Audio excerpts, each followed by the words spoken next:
So அடுத்து கூட்டு நுண்ணோக்கி. So compound microscope. ஸோ கூட்டு நுண்ணோக்கி அமைப்பு படம் 7.39 காட்டப்பட்டுள்ளது. ஸோ படம் பார்த்தீங்கன்னா இதுதான். ஸோ ஒரு அப்ஜெக்டிவ் அண்ட் ஐபீஸ் 2 லென்ஸ் இருக்குது. பொருளருகு லென்ஸ். பொருளருகுனா பொருள் இங்கே இருக்குன்னு அர்த்தம். அதுக்கு அருகில் உள்ள லென்ஸ் பொருளருகு லென்ஸ். Objective lens. ஆப்ஜெக்ட்டுக்கு நேர்பை இருக்குது. அடுத்து ஐபீஸ், கண்ணுக்கு அருகில் உள்ள கண்ணருகு லென்ஸ் என்று பெயர். 2 லென்ஸ் இருக்குது. ஓகேவா? ஸோ ஒவ்வொரு லென்ஸ் என்ன வேலை பண்ணுது கவனிக்கலாம். Diagram of compound microscope shown in the figure 1.9. The lens near the object is called objective. ஆப்ஜெக்டிவ்னா என்னது? Lens near the object is called as objective. ஆனால் ஐபீஸ்க்கு கிட்ட இருந்து ஐக்கு கிட்ட இருந்து ஐபீஸ் என்று பெயர். ஓகேவா? ஸோ இந்த லென்ஸ் என்ன பண்ணுது அப்படின்னா, இது பொருளருகு அப்ஜெக்டிவ் லென்ஸ் என்ன பண்ணுதுன்னா, பொருளின் மெய்யான தலைகீழாக்கப்பட்ட மற்றும் உருப்பெருக்கம் செய்யப்பட்ட பிம்பத்தை தோற்றுவிக்கும். ஸோ உருப்பெருக்கம் செய்யப்பட்ட தலைகீழாக்கப்பட்ட பிம்பம் நமக்கு கிடைக்குது. ஸோ பொருளருகு லென்ஸிலிருந்து வரக்கூடிய பிம்பமானது எப்படி இருக்கும்? அப்ஜெக்டிவ் லென்ஸ்லேருந்து வரக்கூடிய பிம்பம் இந்த பிம்பத்தினுடைய தலைகீழியாக இருக்கும். இங்கே ஏபி இருக்குன்னா அப்படியே தலைகீழ பி டேஷ் என்னங்க அம்புக்குறி திரும்பி இருக்குது நம்ம பார்க்கலாம்.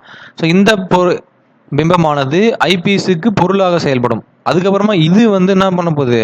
ஐபீஸ் வழியாக சென்று நம்ம கண்ணுக்கு வந்து அந்த ஆப்ஜெக்ட் மேக்னிஃபை ஆகி நமக்கு வரப்போகுது. ஸோ இதை தான் இதில் சொல்லியிருப்பாங்க. ஓகேவா? ஸோ கண்ணருகு லென்ஸ் ஒரு எளிய நுண்ணோக்கி போன்று செயல்பட்டு இறுதியாக பெரிதாக்கப்பட்ட மாய பிம்பத்தை தோற்றுவிக்கின்றது. ஸோ மேக்னிஃபைடு மாய பிம்பத்தை தோற்றுவிக்கின்றது. ஓகே. ஸோ அடுத்து பொருளருகு லென்ஸினால் தோற்றுவிக்கப்பட்ட தலையான முதல் பிம்பம் கண்ணருகு லென்ஸுக்கு நெருக்கமாக ஆனால் அதன் குவியத்திற்குள் இருக்கும்படி சரி செய்யும் போது இறுதி பிம்பம் கிட்டத்தட்ட ஈரில்லா தொலைவில் அல்லது அண்மை புள்ளியில் தோன்றும். இந்த இறுதி பிம்பம் உண்மையான பொருளை தலைகீழாக கிடைக்கும். ஓகே. ஸோ இப்போ இது கூட்டு நுண்ணோக்கியோடைய ஒர்க்கிங் பேசிக் கண்டிஷன்ஸ் இது. ஸோ இது காம்பவுண்ட் மைக்ரோஸ்கோப் அதான் டயக்ராம் இதுதான். ஸோ நீட்டாக அந்த டயக்ராமை வரைஞ்சிக்கணும். ஸோ இதில் நம்ம என்னென்ன பார்க்கணும் அப்படின்னா, இந்த பீட்டா ஆங்கிள் ரொம்ப முக்கியம். ஸோ அதில் பார்த்தீங்கன்னா இந்த ஹெச்ன்றது இது வரைக்கும் சமம். இந்த ஹைட்டும் இதுவும் சமம். இங்கே ஹெச்னா இங்கேயும் ஹெச்சாக தான் இருக்கும். அதுக்கடுத்து இங்கே ரெடியூஸ் ஆக ஆரம்பிக்குது. ஸோ இப்போ இது ஏன் சொல்கிறேன்றதை நம்ம டெரிவேஷன் போடும்போது எனக்கு கவனிக்கலாம் வாங்க. ஸோ மேக்னிஃபிகேஷன் இன் காம்பவுண்ட் மைக்ரோஸ்கோப். ஸோ கூட்டு நுண்ணோக்கி உருப்பெருக்கம் எப்படி நம்ம நடைபெறுது? ஸோ ஃபஸ்ட்டு கதிர் ஒளிப்படத்திலிருந்து பொருளருகு லென்ஸின் பக்கவாட்டு உருப்பெருக்கம். பக்கவாட்டு உருப்பெருக்கம் ஃபார்முலா நமக்கு தெரியும். So m0 is equal to பொருளருகு லென்ஸ், m1 அப்ஜெக்டிவ் மேக்னிஃபிகேஷன். ஓகேவா? ஸோ அப்ஜெக்டிவ் மேக்னிஃபிகேஷன் நமக்கு எப்படி இருக்குது? m0 is equal to mo is equal to h dash by h ன்னு இருக்குது. ஸோ இப்போ from figure 7.9 tan beta is equal to tan beta எங்கே இருக்குன்னு பார்க்கணும். இங்கே பாருங்க. ஸோ tan பீட்டா எங்கே இருக்குது? 2 பீட்டா இருக்குது. இங்கே ஒன்று இருக்குது.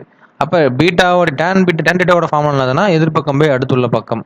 ஸோ இந்த பீட்டாவுக்கு எதிர்பக்கம் h dash, அடுத்துள்ள பக்கம் L. இந்த பீட்டாவுக்கு எதிர்பக்கம் இங்கே ஹைட் ஹெச்னா இங்கேயும் ஹைட் ஹெச் தான். இந்த பக்கம் இங்கே என்னது? இங்கே கோடு போட்டோம் அப்படின்னா நமக்கு என்ன வரப்போகுது? இங்கேயும் அதே ஹெச் தான் வரப்போகுது, இங்கேயும் அதே ஹெச் தான் வரப்போகுது. ஸோ அப்போ ஹெச் பை இந்த இங்கிருந்து இது வரைக்கும் என்ன இங்கிருந்து இது வரைக்கும் எதுக்கு ஈக்குவல்? மேலே இருக்கக்கூடிய f0க்கு ஈக்குவல். அப்போ ஹெச் பை எதிர்பக்கம் பை அடுத்துள்ள பக்கம் f0க்கு ஈக்குவலாக இருக்கும். ஸோ அப்போ அதான் நம்ம பார்க்க போகிறோம். ஓகேவா? ஸோ அப்போ tan beta is equal to h by f0, அதே tan beta is equal to h dash by L.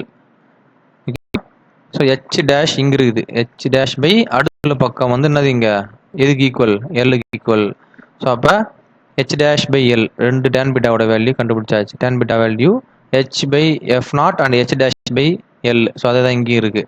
So இப்போ இந்த ஹெச்சையும் இந்த பக்கமாகவும் இந்த எல்லை இந்த பக்கமாகவும் கொண்டு வந்துக்கிறேன். இப்படி கொண்டு வரும்போது என்ன ஆகுது? எல் இங்கே வந்துச்சு, எல் பை f0. ஹெச் இந்த கீழே வந்துருச்சு, ஹெச் டேஷ் பை ஹெச். அப்போ ஹெச் டேஷ் பை ஹெச்சுக்கு பதிலாக நான் என்ன பண்ணலாம்? ஹெச் டேஷ் பை ஹெச்சுக்கு பதிலாக எல் பை f0 நான் இங்கே அப்ளை பண்ணலாம். கரெக்டாக? எல் பை f0 நான் அப்ளை பண்ணலாம். அப்போ m0 is equal to H dash by ஹெச்சுக்கு பதிலாக எல் பை f0ன்றதை அப்ளை பண்ணியாச்சு. ஓகே. ஸோ அதுக்கடுத்து நம்ம ஆல்ரெடி போன கண்டிஷன் எளிய நுண்ணோக்கியோடைய கண்டிஷனில் பார்த்தோம். அதாவது நியர் பாயிண்டில் வந்தால் மேக்னிஃபிகேஷன் கண்டிஷன் என்னது? நியர் பாயிண்டில் வரும்போது ME is equal to 1 plus நீ அண்மை புள்ளியில்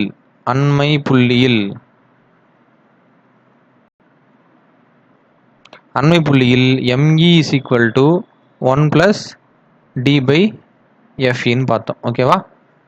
கவனிங்க. ஸோ இந்த கண்டிஷன் வந்து நியர் பாயிண்ட்ல. ஸோ தமிழில் எழுதிங்க, இந்த மிஸ் ஆயிருக்கு. தமிழ் எழுதிங்க. ஓகே. அண்மை புள்ளியில் நமக்கு magnification M E of the eyepiece கண்ணருகு லென்ஸில், எம்இன்னா கண்ணருகு லென்ஸ், ஐபீஸ்க்கு நியர்பை இருக்கு மேக்னிஃபிகேஷன். ஓகே.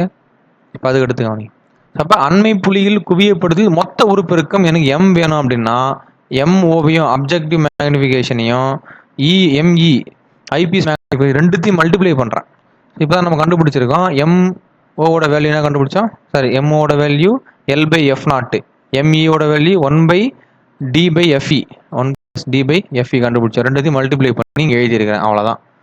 இது வந்து அண்மை புள்ளியில். இதுவே பொருள் வந்து இறுதி பிம்பம். So final image is formed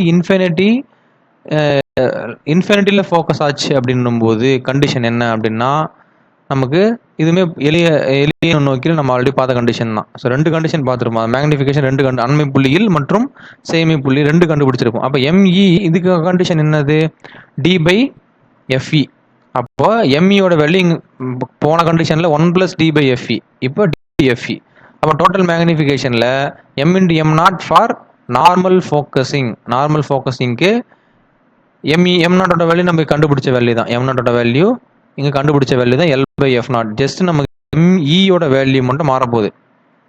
எம்இயோட value என்னது? D/Fe. ஸோ D/Fe அப்ளை பண்ணியாச்சு. So MO into M E is equal to L/F0 into D/Fe. So just அதை எடுத்து அப்ளை பண்ணால் போதும், நமக்கு இந்த கொஷின் ஓவர்.